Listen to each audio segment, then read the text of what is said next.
Hola, estudiantes, bienvenidos y bienvenidas. En este video del tutorial Aprendiendo Python desde principiante a mago de código, vamos a aprender los sets o conjuntos y los frozen sets de Python. Comencemos. Vamos a ver primero qué son los sets. Los sets en Python son colecciones no ordenadas y no indexadas de elementos únicos. Esto significa que los sets no mantienen un orden específico para sus elementos, y cada elemento dentro de un set debe ser único, es decir, que no pueden haber repeticiones. Los sets son útiles para cuando nosotros necesitamos guardar elementos sin preocuparnos del orden de estos y que no vayan a repetirse.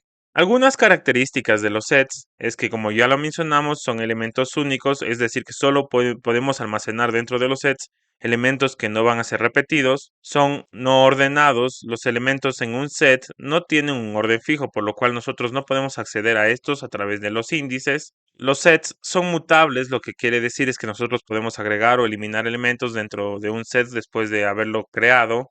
Y también los sets son iterables, que nosotros lo podemos hacer a través de un bucle for, que eso ya lo veremos más adelante. Por otra parte, veamos los frozen sets, que son similares a los sets con la diferencia de que en este caso los frozen sets son inmutables. Lo que quiere decir es que una vez que nosotros creemos un frozen set, no vamos a poder modificarlo, agregar, eliminar o cambiar ningún elemento dentro de este. Y al igual que los sets, los frozen sets no tienen un orden específico y no permiten elementos que se repitan. Algunas características de los frozen sets es que, como ya lo mencionamos, en este caso los frozen sets son inmutables, lo que no podemos es modificar su contenido. Sus elementos son únicos, lo cual quiere decir es que no pueden repetirse. Como ya lo vimos también, los frozen sets son no ordenados y no indexados, es decir, que nosotros no podemos acceder a estos a través de los índices, ya que estos no tienen un orden. Y al igual que los sets, los frozen sets también pueden ser iterables a través de un bucle, en este caso un bucle for, que como te mencioné anteriormente con los sets, también ya lo veremos más adelante. De acuerdo, vamos a ver los sets y los frozen sets en el código. Entonces vamos a venir a nuestra carpeta de curso de Python, vamos a abrir tipos de datos, vamos a abrir Visual Studio Code aquí. Listo, ya se abrió. Abrimos aquí, vamos a crear un nuevo archivo que diga sets frozen sets.py. Listo, minimizamos esto y vamos a empezar a crear sets. Nosotros para crear sets vamos a crear una variable set1 y vamos a abrir aquí, abrir y a cerrar llaves. Guardamos esto y aquí dentro de las llaves vamos a colocar los elementos de un set. En este caso vamos a colocar números. Vamos a poner el 2, el 7, el 25, el 40.2. Vamos a poner otro número, el 9. Listo. Y vamos a imprimir en consola variable set1. Asimismo vamos a imprimir el tipo de dato que almacena la variable set1. Guardamos, ejecutamos con Python Debugger. Y como ves, se nos acaba de ejecutar el código y se nos imprime aquí el set que acabamos de crear. Y como ves, nosotros lo pusimos en un orden y en este caso cambia el orden de los elementos. Por eso, como lo mencionamos en las características y el concepto de los sets, es que son elementos no ordenados, por lo cual nosotros creamos el set con un orden específico y luego este se cambia de orden. Y bueno, por lo tanto nosotros no podemos acceder a los sets a través de los índices. Bueno, aparte también ves aquí que nos dice que en este caso el tipo de dato es set, la clase de dato es set, y vamos a imprimir. Vamos a intentar nosotros acceder a un elemento del set a través del set 0, ¿ya? El set 1. Pero vamos a imprimir esto. Entonces cortamos esto por aquí, pegamos aquí, guardamos, ejecutamos, y como ves se nos va a ocurrir, bueno, nos va a emerger un error que nos dice que los sets son objetos no subscriptables. En este caso, bueno, que no son indexables, ¿sí? Bueno, vamos a borrar esto de aquí para que no nos aparezca el error. Y vamos a ponerle aquí otro elemento en el set que sea otra vez el número 7. Entonces, una característica de los sets y los frozen sets es que no, bueno, solo van a contener elementos únicos, es decir, que no pueden existir elementos repetidos. En este caso, nosotros estamos repitiendo el número 7 aquí. Vamos a guardar, ejecutar. Y como ves, al momento de imprimirnos, nos elimina el segundo número 7, nos deja solo un elemento. Esto lo hace automáticamente. Entonces los sets no permiten elementos repetidos, solo van a tener elementos de un solo tipo o únicos. Para crear los frozen sets, vamos a crear una variable llamada frozen set. 1 y vamos a utilizar la función frozenSet. Vamos aquí adentro de esta función como parámetro debemos pasarle un argumento o un parámetro que sea iterable. Entonces ya hablamos un poco de los elementos que son iterables. Vamos a pasarle una lista, en este caso con strings, que diga A, B, C, D. ¿Listo? Vamos a imprimir esto. Vamos a crearlo acá ya. Vamos a imprimirlo acá. frozenSet1 y vamos a imprimir el tipo.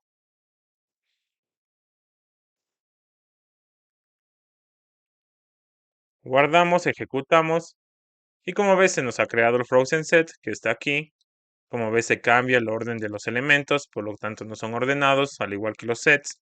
Y tenemos que el tipo de dato, la clase es frozenSet. Al igual que en los sets, en los frozenSets los elementos deben ser únicos, que no pueden repetirse, por lo tanto vamos aquí a ponerle otra letra C, otro string C.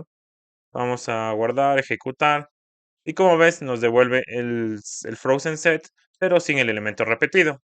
Bueno, también podemos nosotros aquí utilizar tuplas, podemos utilizar strings, cualquier otro tipo de dato que sea iterable. Vamos a guardar esto, ejecutar. Como ves, estamos utilizando una tupla y nos crea el frozenSet a través de, en este caso, de la tupla, que es un elemento iterable. Vamos a poner aquí otro elemento iterable que es un string A, B, C, D, E. Vamos a guardar, ejecutar y nos crea otra vez el frozenSet a partir del string. Otra característica de los sets y los frozenSets es que los elementos dentro de estos deben ser inmutables. Es decir, que nosotros no podemos tener aquí, por ejemplo, una lista 2, 4, porque una lista aquí es un elemento mutable. Entonces los elementos de un set o un frozenSet no pueden ser mutables, deben ser inmutables. Vamos a guardar esto, ejecutar y como ves nos da un error y nos dice que en este caso, bueno, dicen hashable type, es decir, que la lista aquí es un elemento mutable y no puede ser parte de un set. Vamos a intentarlo aquí también. Vamos a crear un elemento iterable. En este caso, yo creo el frozen set a partir de un elemento iterable, que en este caso es la lista, pero no puedo hacer esto. Es decir, yo pongo aquí 1, 2, 3 y con esto puedo crear un frozen set. Pero si yo aquí añado una lista dentro de esta lista que diga 6, 7, guardo, ejecuto, nos va a dar un error. Sí, otra vez porque no podemos tener un elemento, que en este caso este sería el elemento, que es un elemento mutable. Los elementos dentro de un set y un frozen set deben de ser inmutables. Bien, vamos a dejar esto con el string o la cadena de texto A, B, C, D, E. Voy a guardar, ejecutar, ¿sí? Y también veamos otra, bueno, los sets y los frozen sets aceptan las operaciones comunes que nosotros tenemos ya hemos visto como la operación in y la función len. Entonces vamos a poner aquí operaciones, listo. Vamos a intentar utilizar la operación in, entonces vamos a decirle que nos imprima si en el set 1, en el elemento set 1, bueno, esto es así, existe, vamos a ponerle si el número 25 se encuentra presente en la variable set1, que es un set. Vamos a guardar, ejecutar. Y como ves, nos sale verdadero porque efectivamente en la variable set1, que es un set, tenemos el número 25, que es un elemento del set1. Si ponemos un elemento que no se encuentra, el 28, guardamos, ejecutamos, nos va a salir false, como lo vemos aquí. También podemos ponerle, bueno, vamos a hacerlo con el frozen set. ¿Listo? Vamos a decirle que nos diga si que existe la letra, en este caso la letra F. Vamos a guardar, ejecutar. Y nos dice que es falso porque no existe la letra F como elemento del frozen set1, pero si le ponemos la letra A, guardamos, ejecutamos, nos dice que es verdadero que sí existe la letra A como elemento del frozen set1. Además, nosotros podemos preguntarle si un elemento no está presente, en este caso en un set o un frozen set. Eso también lo podemos hacer con los otros elementos de secuencia, bueno, en los otros tipos de datos de secuencia que vimos. Entonces vamos a decirle aquí, preguntarle si en el frozen set la letra G no está presente, entonces le decimos vamos a utilizar en este caso la palabra not. Entonces le preguntamos si la letra G no está presente en el frozen set 1. Si es que en este caso no está presente, por lo tanto nos va a salir verdadero, guardamos, ejecutamos. Y como ves nos sale verdadero porque la letra G no está presente en el frozen set 1. Si ponemos la letra C, guardamos, ejecutamos, nos dice que es falso porque la letra C sí está presente. Entonces, nosotros podemos utilizar en este caso la palabra note para que es otro operador en conjunto con el link para verificar si un elemento no está presente dentro de un frozen set. Esto también lo podemos hacer con los tipos de datos de secuencia como son los strings, las listas, las tuplas, los rangos. Entonces, bueno, y aquí tú tienes que ir probando con los otros elementos o tipos de datos de secuencia para ir probando el operador in y el not in. Ahora veamos, la función len. Vamos a utilizar la función len con la variable set1 y lo que estamos pidiendo aquí es que nos vuelva la longitud de la variable set1 que almacena el set. Guardamos, ejecutamos.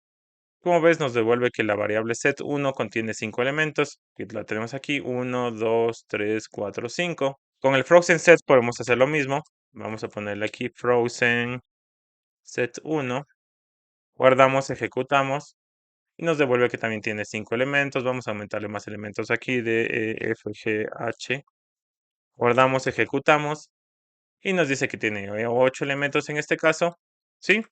Entonces, bueno, como podemos ver, nosotros podemos utilizar operaciones comunes que ya vimos para los tipos de datos de secuencia en los sets y en los frozen sets. Veamos la diferencia notable entre los sets y los frozen sets. Bien, vamos entonces a poner aquí que es el uso de métodos. En este caso, nosotros solo podemos aplicar métodos a los sets, ya que los frozen sets son inmutables, pero los sets sí son mutables.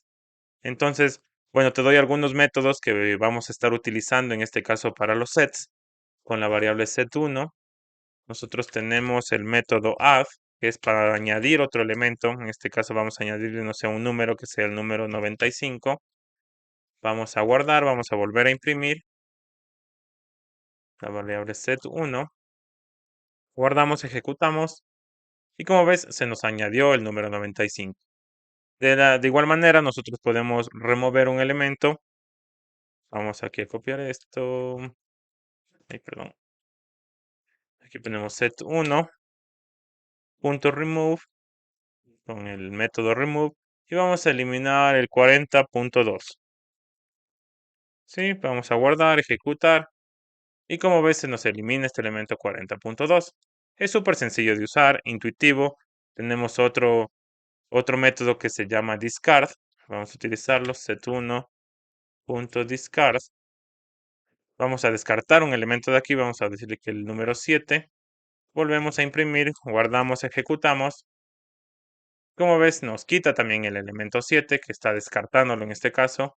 Tenemos, bueno, un método que nosotros utilizamos en las listas, que es el pop. El método pop, vamos a decirle setPop.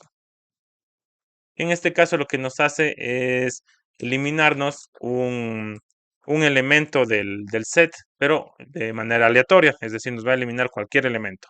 Vamos a guardar, ejecutar, y como ves en este caso nos eliminó el número 2.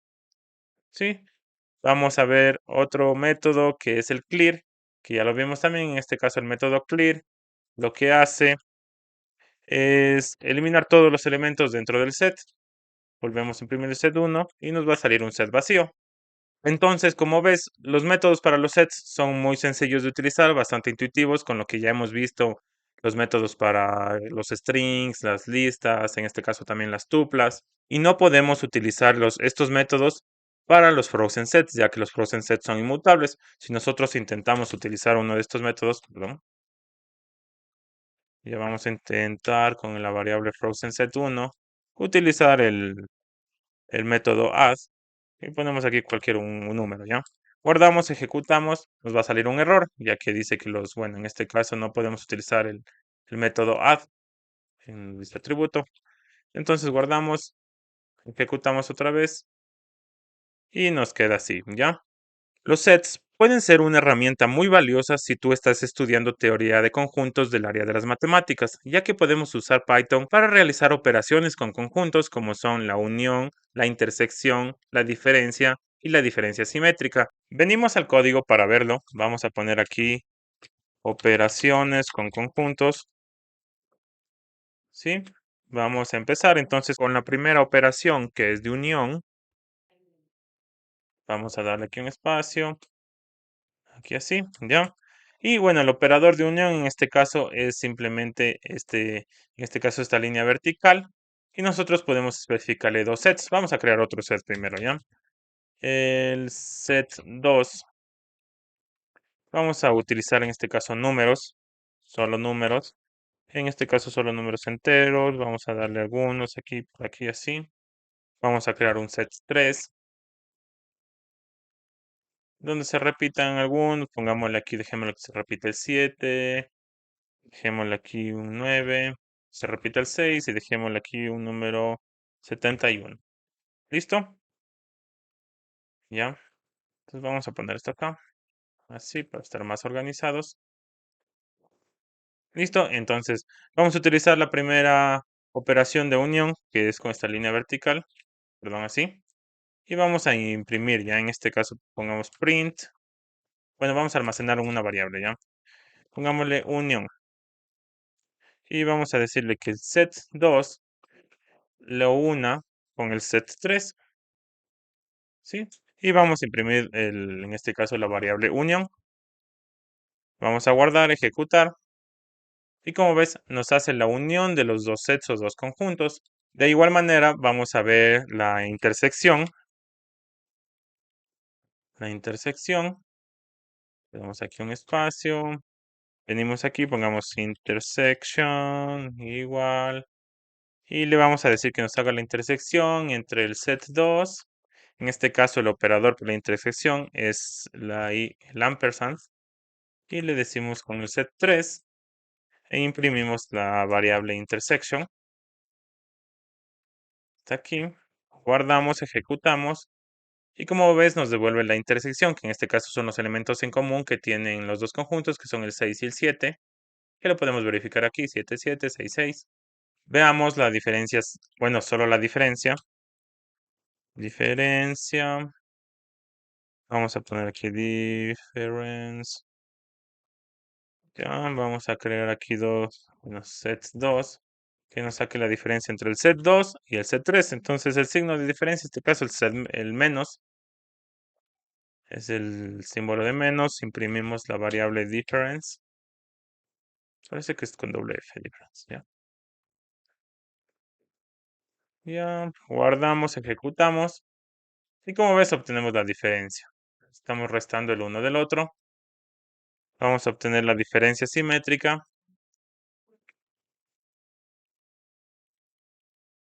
Sí. Ya, en este caso, symmetric difference. Ya vamos a darle así. Vamos a decirle que con el set 2 saca la diferencia simétrica, que es con este simbolito como para elevar un número. Con el set 3. Y vamos a imprimir aquí symmetric difference. Vamos a guardar, ejecutar y como ves se nos imprime la diferencia simétrica del conjunto 2 y 3. Entonces nosotros podemos utilizar los sets o conjuntos. Incluso también esto podemos hacerlo con los frozen sets. Tú tienes que probarlo con los frozen sets. Entonces, como ves, los sets o conjuntos son una herramienta súper valiosa si tú estás estudiando las matemáticas a un nivel bachillerato, universidad, en donde estás viendo teoría de conjuntos. Te va a servir mucho para tú poder realizar estas operaciones con conjuntos. Tú puedes revisar al igual la documentación de Python, que ya estuvimos viéndola en algunos anteriores videos, en donde puedes ver también que existen otras operaciones e intenta realizar estas operaciones con los frozen sets para que tú vayas practicando. Y perfecto, con esto terminamos este video. En el próximo video vamos a ver qué son los diccionarios y cómo nosotros podemos crear diccionarios. Y no lo olvides, suscríbete y activa las notificaciones para no perderte ningún episodio de Aprendiendo Python desde principiante a mago de código. Juntos vamos a abrir la puerta a un mundo de posibilidades. Hasta pronto.